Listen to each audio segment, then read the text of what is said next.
I will resign as leader of the Labour Party.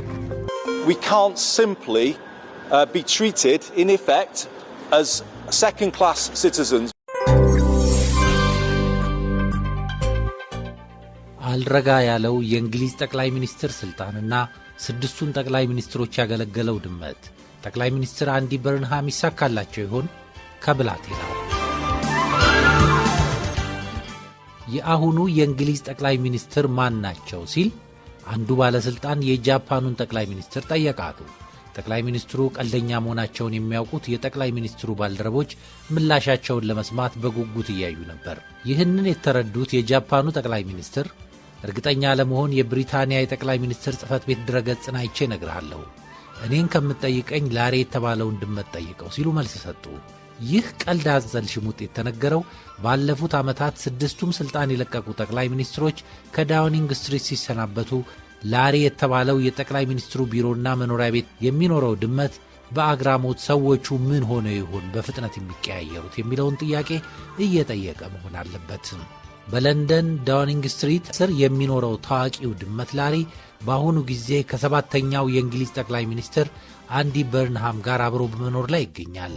ላሪ ከባተርሲ ዶግስ ኤንድ ካትስ ሆም በዳውኒንግ ስትሪት ሠራተኞች የተወሰደ ነጭና ግራጫ ተንኮለኛና ጨዋታ ወዳድ ድመት ነው። ለጠቅላይ ሚኒስትር ዴቪድ ካሜሮን የቤት እንስሳ እንዲሆን ታስቦ ነበር ወደ ዳውኒንግ ስትሪት የመራው። ዴቪድ ካሜሮን ለቀው ሲወጡ ላሪ ቀረ። ከዛም ቴሬዛ ሜይን፣ ቦሪስ ጆንሰን እንዲሁም ሊዝ ትረስንና ሪሺ ሱናክ ጋር በመቀጠል ከለር ኬር ስታርመር ቤተሰብ ጋር ተሰነባብቶ ከአዲሱ ጠቅላይ ሚኒስትር ቤተሰቦች ጋር እየኖረ ነው። ላሪ ከ2011 ጀምሮ ለ16 ዓመታት የእንግሊዝ ጠቅላይ ሚኒስትር ቢሮ ዋና አይጥ አዳይ ድመት ሆኖ በማገልገል ላይ ነው። ጠቅላይ ሚኒስትር ዴቪድ ካሜሮን ድመቴ ላሪ ከእንግዶቼ ውስጥ በተለይ ወንዶች ዙሪያ ትንሽ የፍርሃት ስሜት አለው ሲሉ ተናግረዋል። የለንደን የሥነ ልቦና ሐኪሞች በበኩላቸው ላሪ አዳይ ድመት ስለሆነ ባለበት ቦታ ገናና የመሆን ስሜት አለው። ይህ ሊሆን የሚችለው ቀደም ሲል በነበረው ሕይወቱ ወንዶች ልጆችና ጎልማሶች ደብድበውት ወይንም አባረውት ከነበረ ወንዶችን የሚፈራበት ምክንያት ሊሆን ይችላል ሲሉ አስተያየታቸውን ሰጥተዋል። ላሪ በዌስት ሚኒስተር ውስጥ ረጅም ዕድሜ ኖረዋል። እንዲሁም በሥልጣን ኮሪደሮች ውስጥ ተወዳዳሪ በሌለው ቦታ ይሠራል። አንዳንዶች ሲቀልዱ የእንግሊዝ እውነተኛ ጠቅላይ ሚኒስትር ላሪ በሥልጣን ዘመኑ ያያቸው 7 ጠቅላይ ሚኒስትሮችን ይጠቅሳሉ። ዴቪድ ካሜሮን፣ ቴሬዛ ሜይ፣ ቦሪስ ጆንሰን፣ ሊዝ ትረስ፣ ሪሺ ሱናክ፣ ኪር ስታርመር፣ አዲሱ ጠቅላይ ሚኒስትር አንዲ በርንሃም። ለመሆኑ አዲሱ የላሪ ደባልና ጠቅላይ ሚኒስትር ማን ናቸው? እንመለሳለን። እንደምን አላችሁ? ይህ የፍቅር ቤት ዩቲዩብ ቻነል ነው። የዛሬውን ይዞ ተገኝቷል። ሰብስክራይብ እያደረጋችሁ አብራችሁን ቆዩ።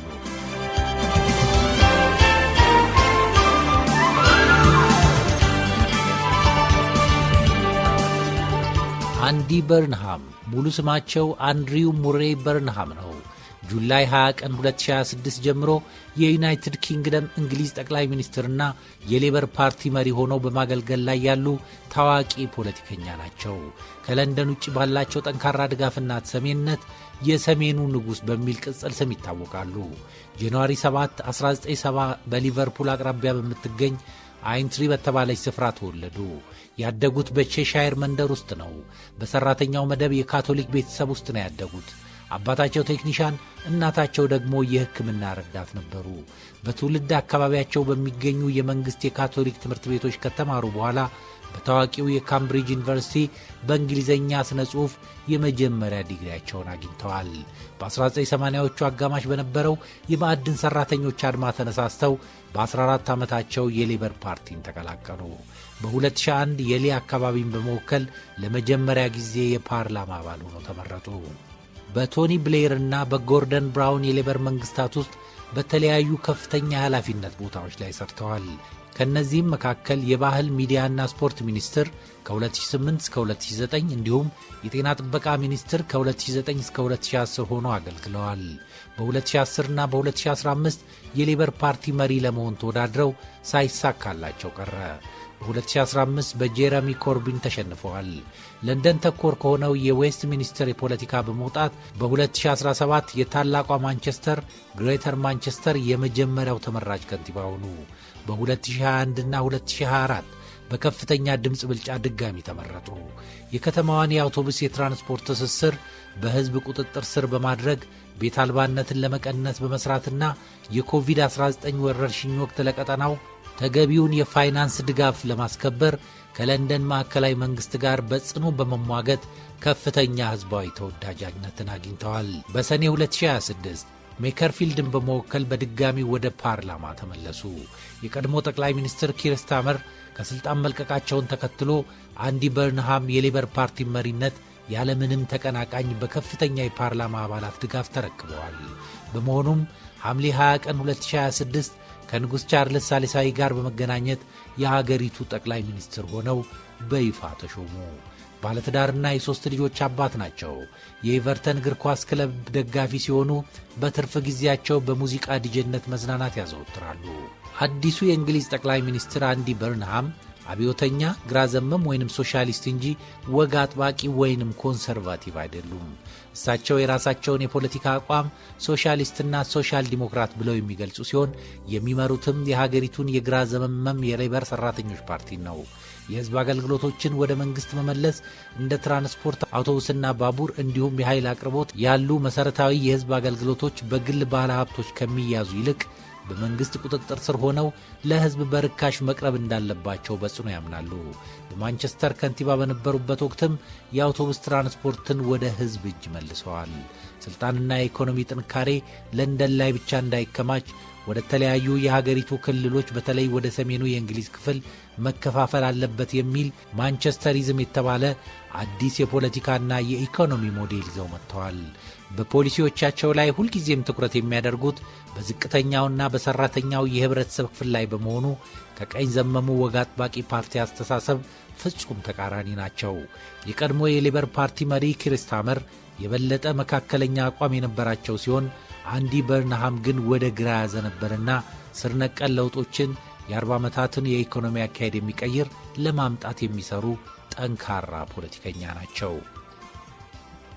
በአጠቃላይ አንዲ በርንሃም በባህላዊም ሆነ በኢኮኖሚው ረገድ የወግ አጥባቂዎች ተቃራኒ ሲሆኑ የእንግሊዝን የፖለቲካና ኢኮኖሚ መዋቅር ሙሉ ለሙሉ ለመለወጥ የሚንቀሳቀሱ ተራማጅ ግራ ዘመም መሪ ናቸው። የአሜሪካው ፕሬዝዳንት ዶናልድ ትራምፕ ለአዲሱ የእንግሊዝ ጠቅላይ ሚኒስትር ለአንዲ በርንሃም ያላቸው አመለካከት የተቀላቀለ ማለትም የጥንቃቄና የፖለቲካ ልዩነት ያለበት ነው። ሁለቱ መሪዎች ፍጹም የተለያየ የፖለቲካ መስመር ያላቸው ቢሆንም በቅርቡ ስልጣን ከተረከቡ በኋላ ግንኙነታቸውን በጥሩ ሁኔታ ጀምረዋል። አንዲ በርንሃም ወደ ጠቅላይ ሚኒስትርነት ከመምጣታቸው በፊት ትራምፕ ስለሳቸው ሲጠየቁ ስለ ማንነታቸው ብዙ እንደማያውቁ ገልጸው የአንዲት ትንሽ ከተማ ከንቲባና በጣም ሊበራል ግራ ዘመም የሆኑ ሰው ናቸው በማለት ዝቅ አድርገው ተመልክተዋቸው ነበር። ትራምፕ አንዲ በርንሃም በሰሜን ባህር ኖርዝ ሲ ላይ የነዳጅና የጋዝ ቁፋሮ ሥራዎችን ለማሳደግ ስላላቸው ዕቅድ በጎ ምላሽ ሰጥተዋል። በራሳቸው የማኅበራዊ ሚዲያ ትሩዝ ገጽ ላይ በበርንሃም ውሳኔ ምክንያት በስኮትላንድ ያሉ ሰዎች በደስታ እየጨፈሩ ነው በማለት ዕቅዱን አጋነው በማወደስ ድጋፋቸውን ገልጸዋል። አንዲ በርንሃም ጠቅላይ ሚኒስትር ሆነው በተሾሙ በሰዓታት ውስጥ ለትራምፕ የስልክ ጥሪ አድርገዋል። ከጥሪው በኋላ ትራምፕ በጣም አስደሳችና ጥሩ ውይይት አድርገናል በማለት ለበርንሃም መልካም ዕድል ተመኝተውላቸዋል። በውይይታቸውም ላይ ስለ ንግድ፣ ስለ ወታደራዊ ኅብረትና ስለ መካከለኛው ምስራቅ ደህንነት ተወያይተዋል። የአሜሪካና የእንግሊዝ ዲፕሎማቶች ግንኙነቱ በጥሩ ሁኔታ ቢጀመርም ወደፊት ግን ግጭት ሊፈጠር እንደሚችል ይገምታሉ። አንዲ በርንሃም ወደ ጠቅላይ ሚኒስትርነት ከመምጣታቸው በፊት በነበሩት ዓመታት የዶናልድ ትራምፕን ፖሊሲዎችና አካሄዶች በግልጽና በጠንካራ ቃላት በመተቸት ይታወቃሉ። ዋና ዋናዎቹ ትችቶቻቸውም የከተማ ከንቲባ በነበሩበት ወቅት ዶናልድ ትራምፕ ወደ እንግሊዝ ለይፋዊ የሥራ ጉብኝት በመጡ ጊዜ በርንሃም ትራምፕ በማንቸስተር ከተማ እንኳን ደህና መጡ ሊባሉ አይገባም በማለት በይፋ ተቃውመው ነበር። በቅርቡ በተካሄደው የፓርላማ ምርጫ ቅስቀሳ ወቅት በርንሃም የአሜሪካን ወቅታዊ የፖለቲካ ሁኔታ ተችተዋል። እንግሊዝ አሁን ካለችበት ቀውስ ለመውጣት የአሜሪካን አይነት የተከፋፈለና መርዛማ ፖለቲካ መከተል ማቆም አለባት በማለት በትራምፕ የሚመራውን የፖለቲካ ዘይቤ ኮንነዋል። ትራምፕ የሚከተሏቸው የውጭ ጉዳይ ፖሊሲዎችና ውሳኔዎች በዓለም ላይ አለመረጋጋትን እየፈጠሩ ነው በማለት በግልጽ ወቅሰዋል። በተለይም ትራምፕ አጋር አገራትን አክብረው የማይሰሩና ለራሳቸው ጥቅም ብቻ የሚያደሉ መሆናቸውን በተዘዋዋሪ ገልጸዋል። አሁን ግን ጠቅላይ ሚኒስትር ከሆኑ በኋላ ሀገሪቱ ከአሜሪካ ጋር ያላትን የንግድና የደህንነት ትስስር ላለመጉዳት ሲሉ የቀድሞ ጠንካራ ትችቶቻቸውን በመቀነስ ባሉበት ቦታ ሆነው ማነጋገር የሚል የዲፕሎማሲ ስልት መርጠዋል።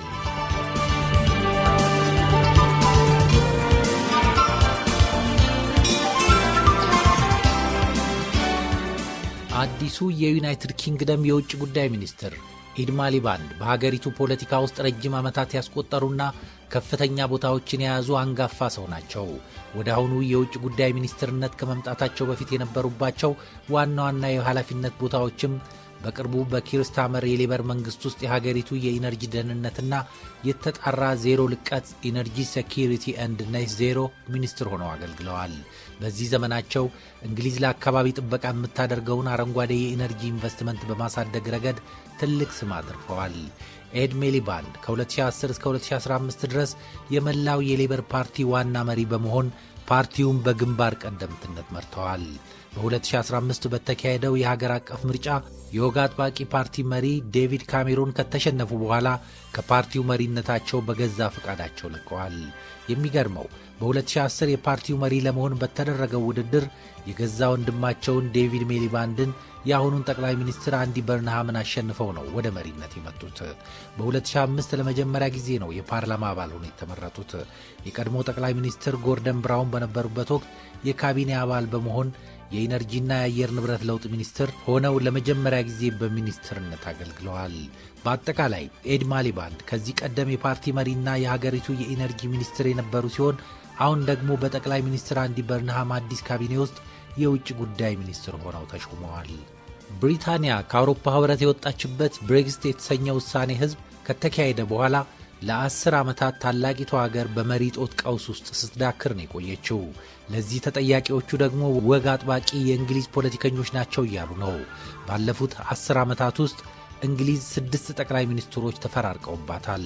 በዳውን ስትሪት የሚገኘው የጠቅላይ ሚኒስትር ቢሮ መፈራረቃቸው የእንግሊዝ ፖለቲካ መታመሙን ማሳያ ምልክት አድርገው ይገልጹታል።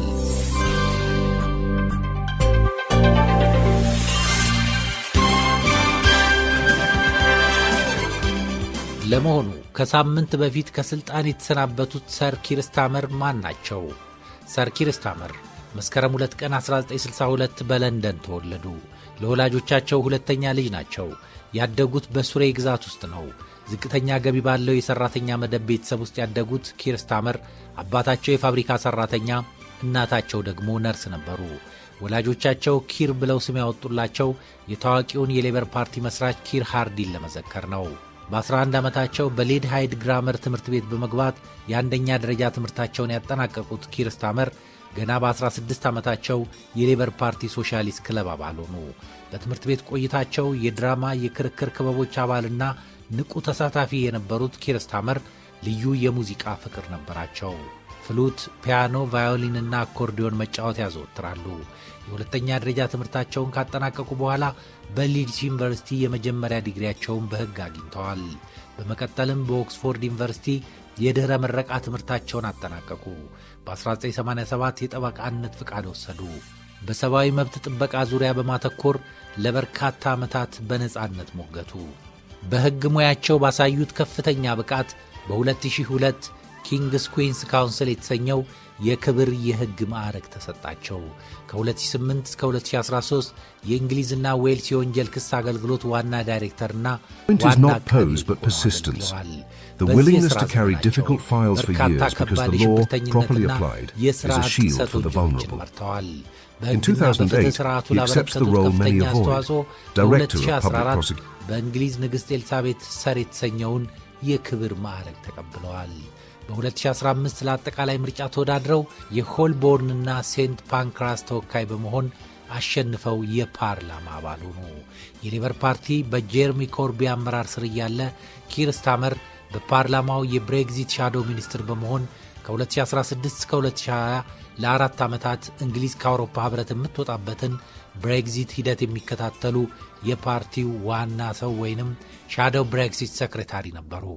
ሌበር ፓርቲ በ2019 ምርጫ ከባድ ሽንፈት ከገጠመው በኋላ ጄሬሚ ኮርቢንን በመተካት በሚያዝያ 2020 የፓርቲው መሪ ሆነው ተመረጡ። ፓርቲውን ወደ መካከለኛ የፖለቲካ መስመር በመመለስ አደራጅተዋል። በሐምሌ 2004 በተካሄደው አጠቃላይ ምርጫ የኪር ስታመር ሌበር ፓርቲ በኮንሰርቫቲቭ ፓርቲ ላይ ታሪካዊና ሰልፊ ድል በመቀዳጀት ከ1721 ታላቋ ብሪታንያ የመጀመሪያው ጠቅላይ ሚኒስትር ሰር ሮበርት ዎልፖል ጀምሮ ሲቆጠር 58ኛው የእንግሊዝ ጠቅላይ ሚኒስትር ሆነው ቃለ መሐላ በመፈጸም ለአንድ ዓመት ከ10 ወር በጠቅላይ ሚኒስትርነት ሰርተዋል።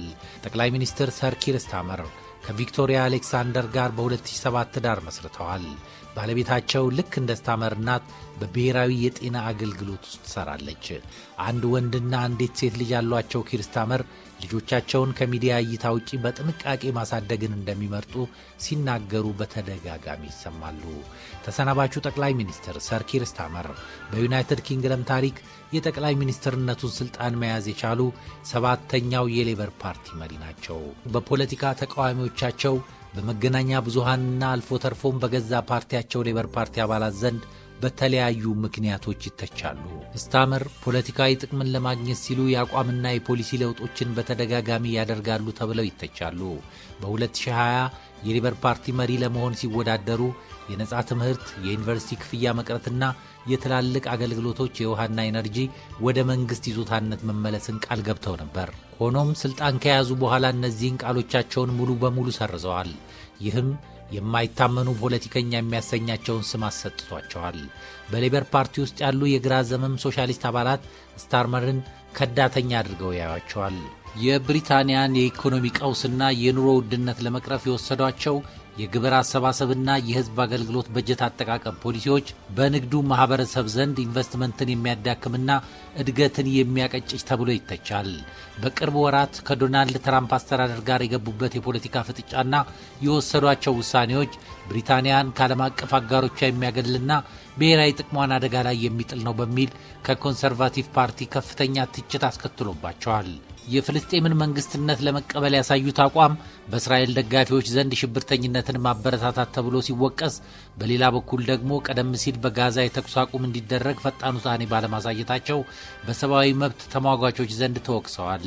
በዓለም አቀፍ ደረጃ የታወቁ የሴራ ተንታኞች ስለ ኪር ስታመር ያላቸው ምልከታ በአብዛኛው እርሳቸውን ከዓለም አቀፍ ድብቅ ኃይላትና ከከበርቴዎች ሴራ ጋር የሚያገናኝ ነው።